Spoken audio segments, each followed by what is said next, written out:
আসসালামু আলাইকুম, মারহাবা ইয়া শাবাব, ইনশাআল্লাহ কোয়েস।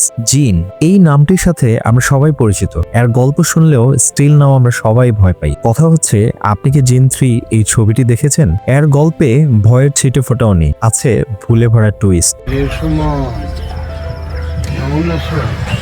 আমি ভুল ডিটেকটিভ 280 আজ ধরে দিব এই জিনের ফকিরাজি ভুলগুলো। প্রথমে দেখতে পাই সুমন নামে একটা ছেলে মারা যায় এবং তাকে জানাজা শেষে কবর দিয়ে আসে। হঠাৎ কোত্থেকে যেন কোনো রিজন ছাড়াই একটা মেয়ে কান্না করতে করতে বাড়িতে এসে বলতেছে তার ভাই নাকি মরে নেই, কবর থেকে লাশ তুলতে হবে। আমার কথা হচ্ছে, সুমন যে গতকাল মারা গেল তখন এই বোন কোথায় ছিল? ডিরেক্টর একটা গল্প বানাতে হবে বলে এখানে হুদাই এই সিনটা ঢুকিয়ে দিয়েছে। চাইলে মায়ের স্বপ্নের মধ্যেও দেখিয়েও কবর খোঁড়া যেত, যেটা বাস্তব এবং মানানসই ছিল। কিন্তু জীবিত মানুষ কিভাবে প্রায় 36 ঘন্টা কবরে থেকে এভাবে বসে থাকে আমার আসলে জানা নেই। আমাদের ড্যাশিং লুকিং সজল ভাই এই 36 ঘন্টার তদন্তের জন্য ঢাকা থেকে ছাত্রীর বাসায় আসছে চেয়ারম্যানের বক্তব্য নিতে, কিন্তু তিনি আদব ভেঙে চেয়ারম্যানের সামনে পা তুলে আছে, যা বাস্তবে ভদ্রতা বোঝায় না। সকালবেলা তারা সুমনের খুঁজে সুমনদের বাসায় না যেয়ে ড্রোন দিয়ে নাকি খুঁজে বের করবে। আমি জানি না ড্রোন কোম্পানি কিছুটা স্পন্সর করছে কিনা। সুমনের বোন আসছে স্যারের সাথে কথা বলতে। সজল তাই জিজ্ঞেস করতেছে সুমন যে মরে নাই এটা সে কিভাবে বুঝলো। সে উত্তর দিল তারে নাকি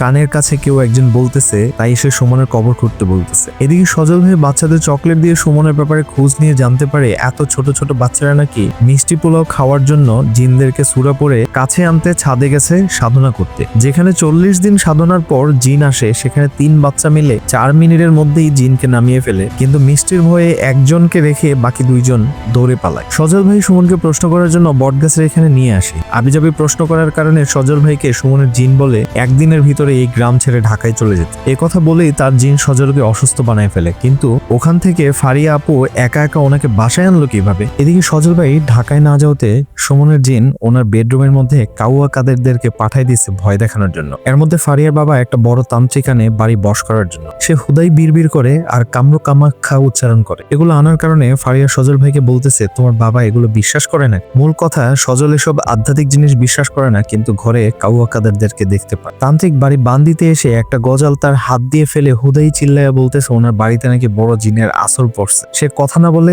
ওভার অ্যাক্টিং করে চলে যায়। এখানে আমার একটা কথা, এত কিছু হয়ে গেলে বাস্তবে কখনই যে কেউ বলে দিত সজলকে ঢাকায় চলে যায়, কিন্তু ডিরেক্টর এই জায়গায় একটু বোরিং রেখেছে। আমাদের সজল ভাই আবার সুমনের সাথে দেখা করতে যায়। ওইটা দেখে সুমন রাগ করে আবার রাত 2টা 8 মিনিটে জিনকে পাঠায় তাকে ভয় দেখাতে। এখানে সে ভয় না পেয়ে উল্টো বলতেছে তার ব্রেন অটো সিগন্যাল দেওয়ার কারণে নাকি তার হাত পা আটকে গেছে।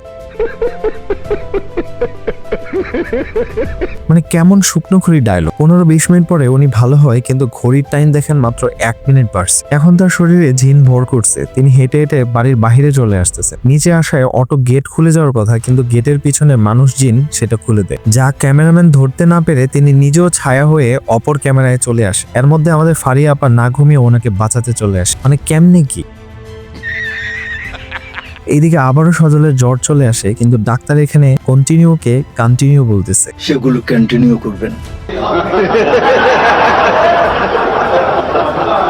আমার কথা হচ্ছে কন্টিনিউ বলতে কোনো শব্দ আছে কিনা আমার জানা নেই। আমাদের সজল ভাই অজ্ঞান হয়ে যায়। এখানে ফারিয়া আপু আগে থেকে প্রিপারেশন নিয়ে রাখে, রুমে ঢুকেই তিনি চা পানি বিস্কিট এগুলো ফেলে দিবে। অথচ দেখেন 1 ফোঁটাও পানি গ্লাসে ছিল না, আর চা তো পরেই নেই। এত জোরে ফেলে দেওয়ার কারণে ভাঙার আওয়াজ হয়েছে ঠিকই, কিন্তু একটাও ভাঙেনি। অপরদিকে অক্সফোর্ডে পড়া সজল ভাইয়ের টিচার ঠিকানা না দেওয়া সত্ত্বেও টেক্সট পেয়ে অটো ঠিকানা ট্র্যাক করে সজল যেখানে আছে ওইখানে চলে আসে। এসেই সজলকে বাঁচালো ভুং ভাং করে। তারপর জানতে চাই এই পুতুল কে দিয়েছে। ফারিয়া বলে সুমন দিয়েছে, অথচ উনি সুমনকে চিনেনও না। একটা মানুষ হঠাৎ করে ঠিকানা না জেনে কেমনে অটো চলে আসে, আবার সুমনকেও চিনে, মানে বলার কোনো ভাষা নেই। এদিকে প্রফেসর সাহেব কিছুই জানায়নি, অথচ তিনি অটো তাবিজও নিয়ে এসেছেন। এইখানে একটা বিষয় দেখেন, একজন চেয়ারম্যান আরেকজন সজলের অক্সফোর্ডের টিচার, তাদের সামনে সম্মান না রেখে সজল পা তুলে কথা বলছেন। এগুলোতে নজর দেওয়ার দরকার ডিরেক্টর সাহেব। গ্রামের চারপাশে এত আলো থাকতো চেয়ারম্যান সাহেব লাইট জ্বালিয়ে সুমনদের বাড়িতে যায় সুমনকে ভালো করার জন্য, কিন্তু সুমন দামনার মতো 2 জনকে উড়াই দিয়া চলে যায় বটগাছের নিচে। ওখানে প্রফেসররাও যায় তাকে ভালো করতে, কিন্তু সুমনের জিন ফারিয়ার উপর ভর করে।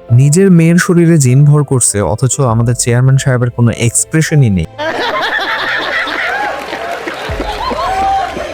এইদিকে সুমন বেঁচে যায়, ফারিয়া মারা যায় এবং জিন 3ও দ্য এন্ড হয়ে যায়। এই ছবিতে আরো অনেক ভুল ছিল যা আমি এড়িয়ে গিয়েছি। আপনারা কি এর চেয়েও বেশি ভুল ধরতে পেরেছেন? অবশ্যই কমেন্টে আপনার জেলা এবং থানার নাম উল্লেখ করে বলে যাবে। আজ এ পর্যন্তই, দেখা হবে নতুন কোনো হাস্যকর জিনের সাথে।